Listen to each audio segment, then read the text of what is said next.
우리가 인생 살아가면서 어떤 기념일이 있을 때, 또 특별한 일이 있을 때 늘 특별한 말씀을 듣지만은 제가 24년 동안 1년에 딱 한 번 헌금 설교했는데 오늘이 그 시간입니다.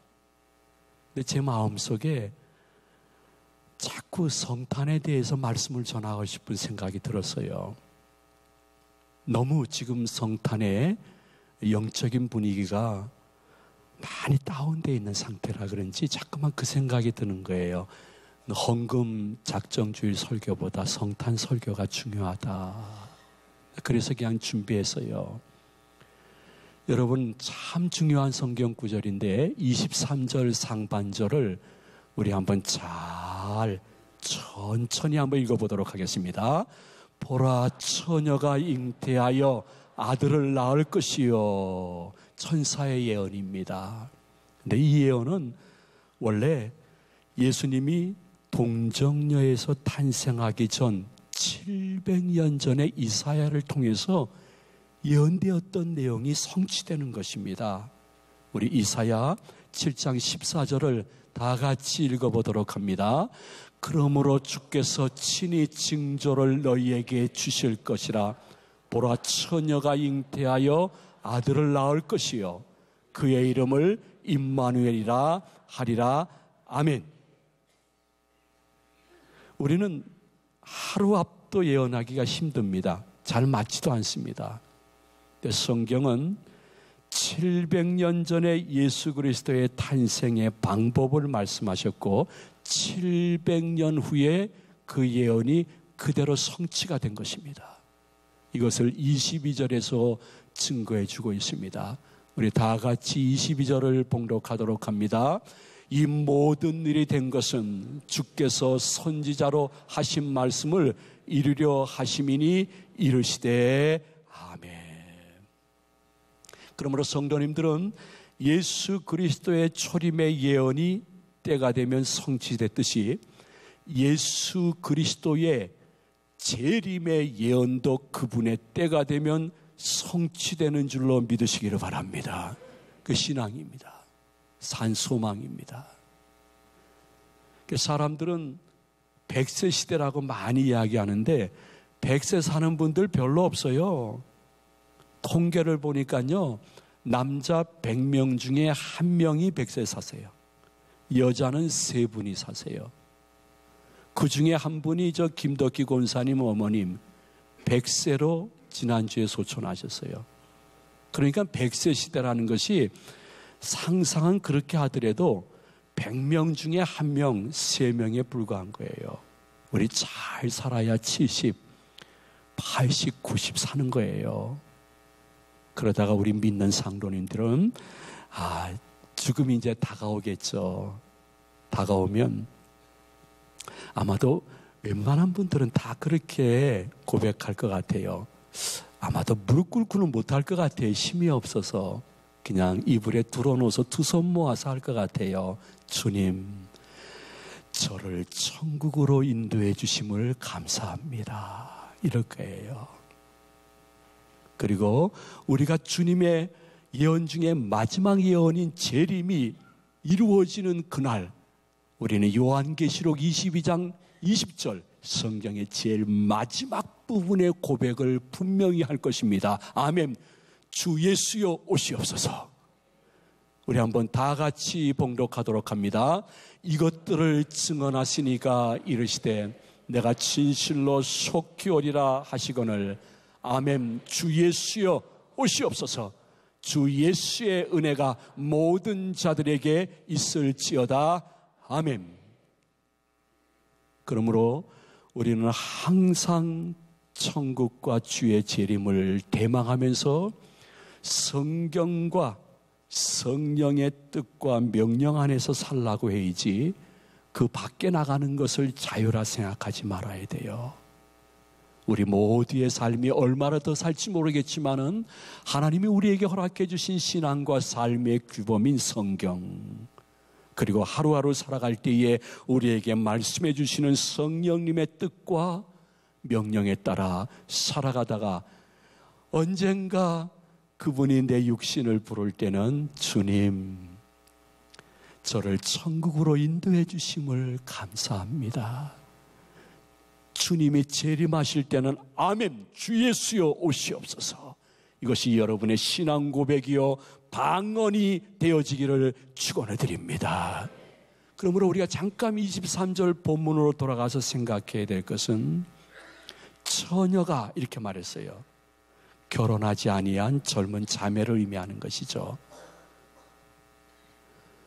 잉태하여 아들을 낳을 것이라.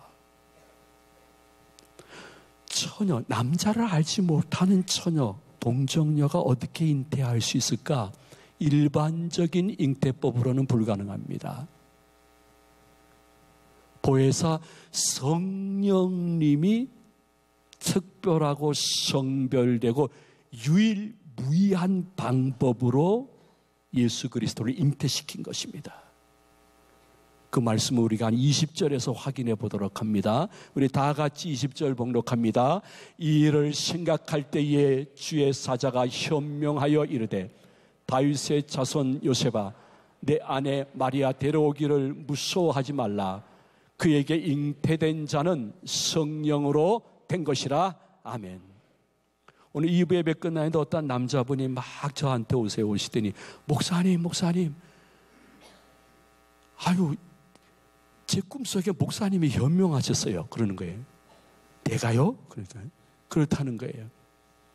뭐라고 제가 꿈속에 나타났나요? 그러니까 본인이 3주간 교회 안 나왔대요. 저 3주간 교회 안 나온 그 자기를 향해서 목사님이 얼마나 책망을 하는지 다음 주에 갈게요 하고서 왔다는 거예요. 여러분, 그런 꿈 좀 자주 꾸시기 바랍니다. 정말. 예? 근데 주의 사자 천사가 현명하여, 야, 넌 특별한 방법으로 잉태해야 되겠다. 왜 그랬을까요? 이유가 무엇일까요? 예수 그리스도는 구주이시기 때문입니다.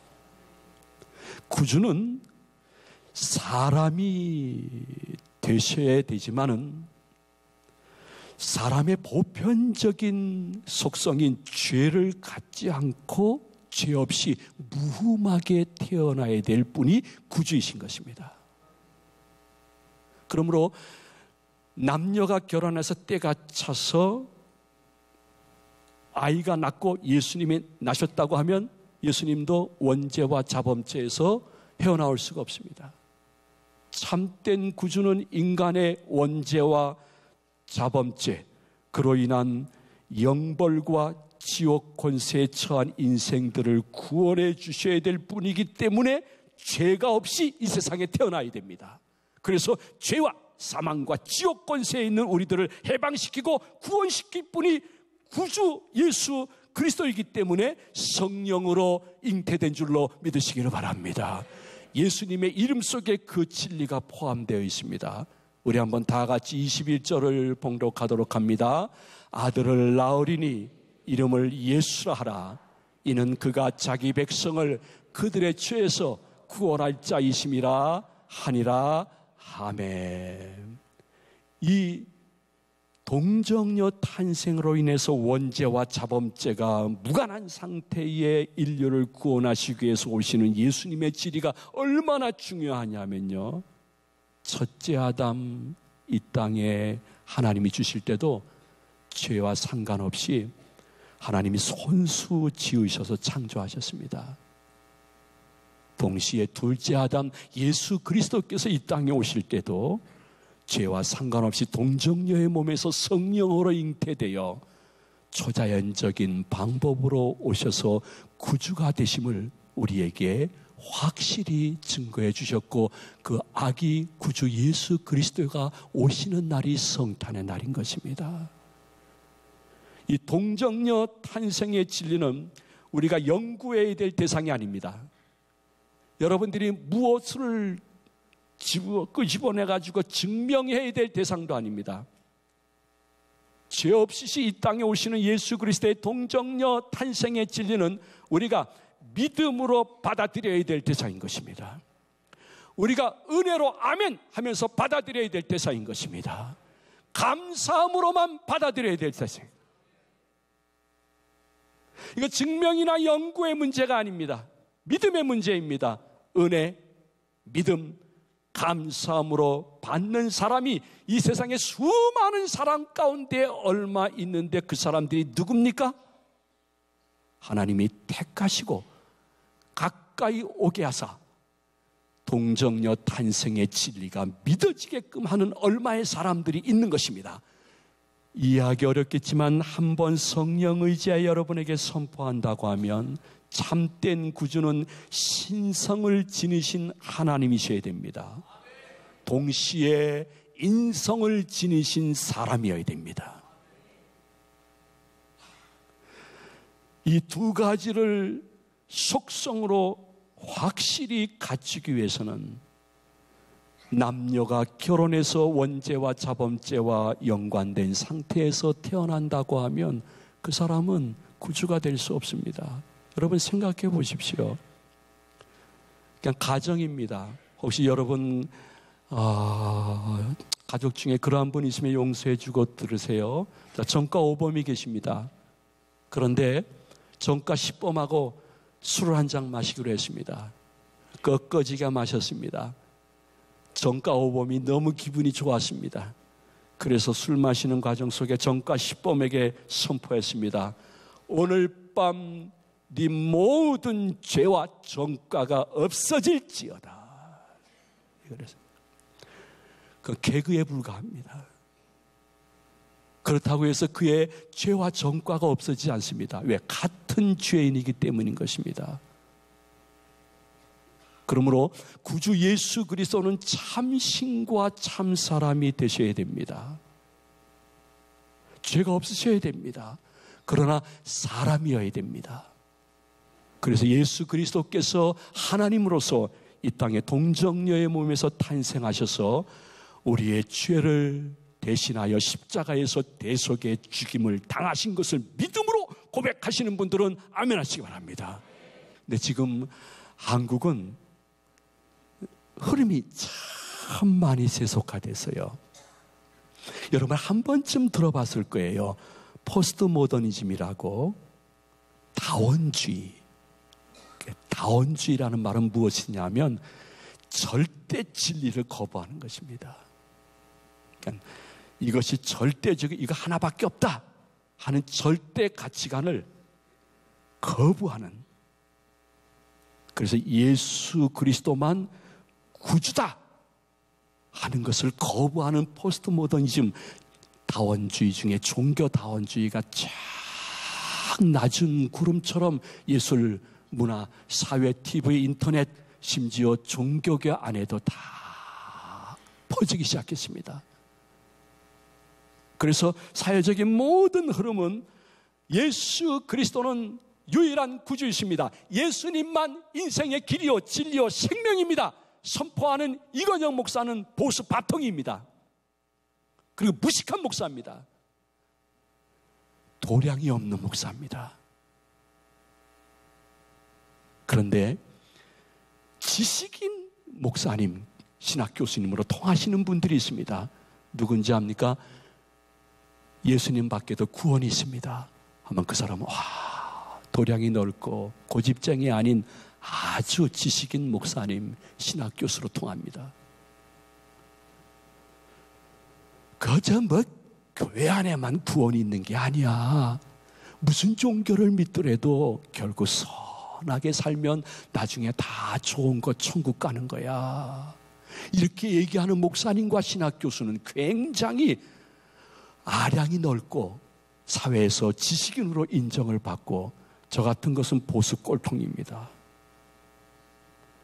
그러다 보니까 이러한 종교 다원주의의 흐름 속에서 우리 교인들 중에 적지 않은 교인들도 세상에 나가서 살면서 예수 그리스도가 유일한 구주이며 나는 예수의 제자라는 것을 적당히 변색한 청개구리처럼 숨기면서 살기 시작했습니다. 생존의 보호색이 필요했습니다.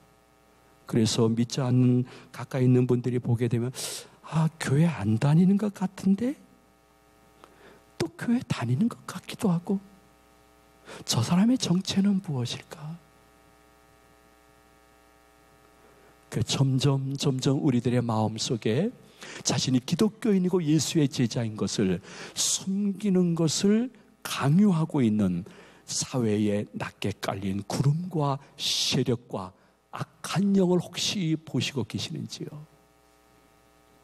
그래 점점 석가탄신일은 불교인과 온 국민들이 많은 관심을 기울입니다. 근데 점점 예수님 탄생은 기독교인과 국민들의 마음속에서 사라지고 있습니다. 심지어 우리 교인들 마음속에도 사라지는 것 같아서 헌금작정주일보다 이 설교가 더 중요하다. 더 중요하다.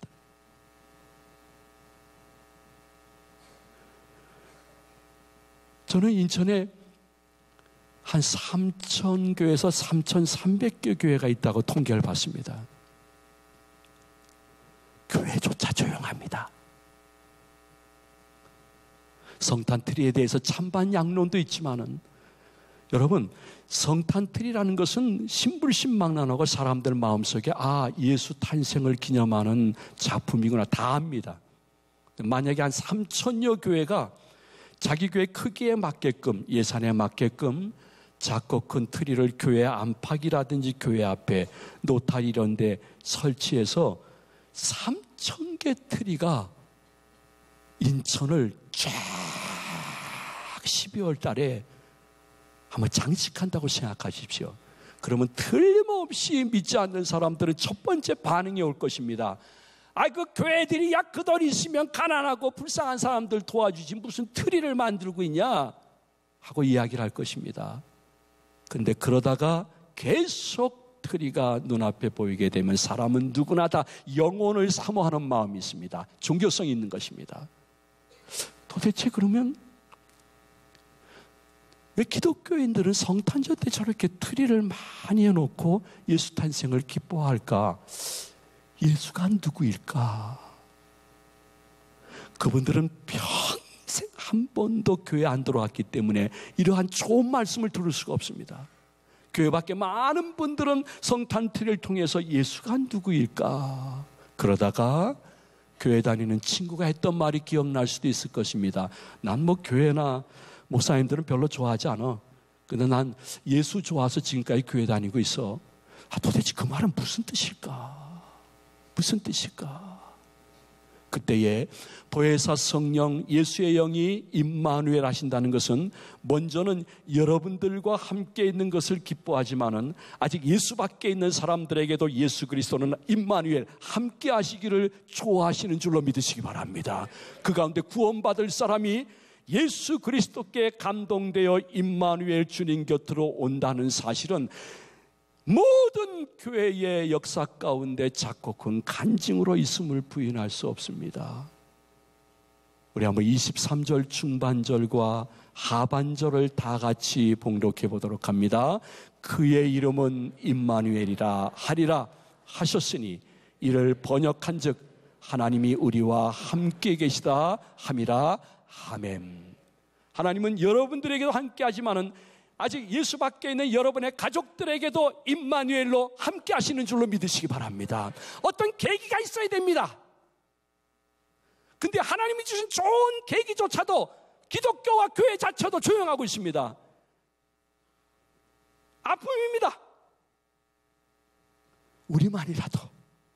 우리만이라도 아기 예수 그리스도의 성탄을 기뻐하고 기대하고 그분의 우리 가운데 오심을 설레이면서 12월을 보낼 수 있는 영성이 성령의 도움으로 여러분 모두에게 임재하시기를 축복을 드립니다. 우리 솔직해져 봅시다. 내 애가 태어났습니다. 100일이 됐습니다. 와, 돌이 됐습니다. 너무너무 좋습니다. 기대와 기쁨과 설렘 속에 돌잔치를 준비합니다. 세상에 초청장도 만들고 애기 사진도 만들고 동영상도 만듭니다. 되게 기쁘고 설레입니다. 많은 사람들이 오기를 원합니다. 자기 혼자 노는 설렁탕 7,000원짜리도 아껴 먹으면서 1인분에 3만원, 5만원짜리 뷔페도 전혀 아깝지 않다고 하면서 내 아이의 돌이 다가왔을 때 그렇게 기대하고 기뻐하고 설레이고 있습니다. 예수님이 내 애기 돌보다 못하다 이거냐? 그거 아니라고 생각합니다.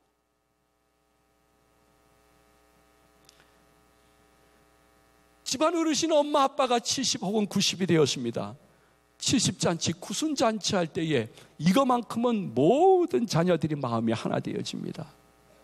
마음이 하나 되고 뜻이 하나 되고 정성이 하나 되고 몸이 하나 되어지고 시간이 하나 되어지고 물질이 하나 되어서 어르신의 70, 90 잔치 때 가가지고 누가 말하지 않더라도 아버님, 어머님 앞에서 무릎을 꿇고 고맙다고 큰 절을 합니다.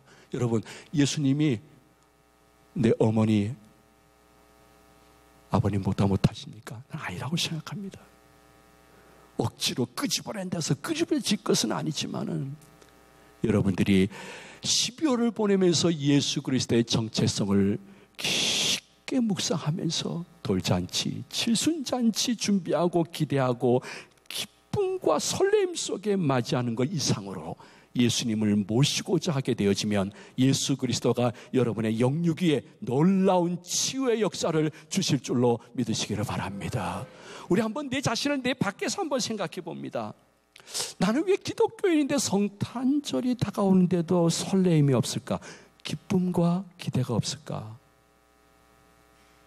성경적으로 보면 이유는 딱 두 가지입니다. 첫째는 내가 얼마나 용서받지 못할 큰 죄인인 것을 느끼지 않으니까 구주도 별로 필요 없는 것입니다.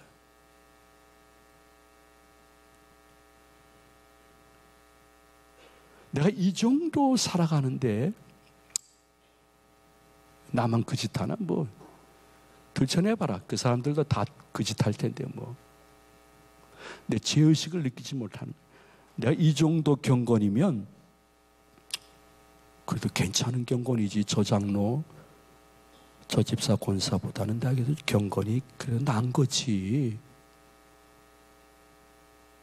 하는 영적인 우월감. 종교교육자 마틴 루터라고 있었습니다. 마틴 루터 친구, 아주 절친이에요. 절친인데 그 친구는 일평생 자기가 정해놓은 경건의 방법으로 사는 친구였습니다. 늘 자기는 옳고 다른 사람은 이건 아닌데, 내가 생각하는 것은 참이고 저 사람이 행동하는 것은 잘못된 것이라고 생각하며 자신의 경건을 끝까지 유지하면서 자신은 경건하고 경건한 것을 말은 안 하지만 행동으로 표현하는 친구를 보면서 마틴 루터가 한마디 했습니다. 뭐라고 하시는 줄 알아요? 야, 이 친구야, 야, 넌 너무 이렇게 고결하지 말고 좀 세상에 나가서 좀 죄 좀 지어라. 죄 좀 지어서 예수님도 너를 좀 용서할 수 있는 기회를 드려라. 이렇게 얘기를 했습니다. 유명한 말입니다. 우리 모두에게 우리는 얼마나 큰 죄인인 것을 모르기 때문에 구주 예수 그리스도의 성탄도 그리 설레일 필요가 없고 기대가 안 되는 것입니다. 그러나 여러분, 한 가지는 꼭 12월 달에 기억해야 됩니다. 나는 내가 생각한 것보다 하나님과 성경 빗대어 봤을 때 더 큰 죄인입니다. 예수님은 여러분이 생각한 것보다 여러분들을 더 사랑하고 사랑하시는 분이십니다. 이거 하나만 기억한다 하면 여러분의 성탄은 지난해와 달리 분명히 다를 것입니다. 나는 내가 생각한 것보다 더 큰 죄인입니다. 예수님의 대속의 사랑은 내가 생각하는 사랑보다 더 큰 사랑인 것을 고백합니다. 그 예수 그리스도가 오십니다. 성탄입니다. 감사합니다. 주님께 영광을 돌리며 무릎을 꿇고 경배합니다. 이것이 여러분의 신앙의 아름다운 12월 달의 모습이 되어지기를 이 말씀을 준비하시는 예수님의 이름으로 소망을 드립니다. 말씀을 마칩니다. 그러면 예수 그리스도를 구주로 진짜 영접한 사람, 내 영혼의 주님이시요 내 육신의 주인이십니다. 예수 그리스도를 진짜 영접한 사람에게는 증표가 나타납니다. 그 증표가 무엇이냐 하면 웃음과 기쁨, 찬양과 감사합니다. 우리 시편 126편 2절 말씀을 봉독하며 말씀을 마치도록 합니다. 다 같이 봉독합니다. 그때에 우리 입에는 웃음이 가득하고 우리 혀에는 찬양이 찼었도다. 아멘. 웃음과 미소, 찬양과 감사는 그리스도의 제자가 되는 조건이 아닙니다. 그리스도의 제자가 된 결과입니다. 이번 한 주간 여러분 영적 투쟁하십시오. 내게 있는 그 문제, 그 아픔, 아직 응답되지 아니한 괴로움, 그리고 누구에게도 말할 수 없는 인간관계, 혹은 부부관계, 부자관계, 혹은 여러분 나름대로 일하고 있으면서 얻는 여러 가지의 고통 속에서 그것을 바라보면서 계속해서 그 문제를 확대시키는 것을 고만하라는 것입니다. 그리고 이번 한 주간만이라도 나를 위해서 오신 구주 예수 그리스도가 내 영육의 유일한 임마누엘이요 피할 길인 줄로 믿습니다. 예수님이면 하실 수 있습니다. 내가 예수님의 능력을 얻으면 이 변화를 줄 수 있습니다. 역사가 일어날 줄로 믿습니다. 저는 못하지만 예수님은 하실 수 있습니다. 예수님 앞서가 영광 받아 주시옵소서. 주님과 같이 아름답게 동행하다가 어느 날 나도 모르게 전과 달리 이번 한 주간 웃음이 있고 미소가 있고 나도 모르게 찬양이 나오고 감사가 터지는 아름다운 은총과 기적을 경험하시기를 예수 그리스도의 이름으로 축원을 드립니다. 중위층도 축원을 드립니다.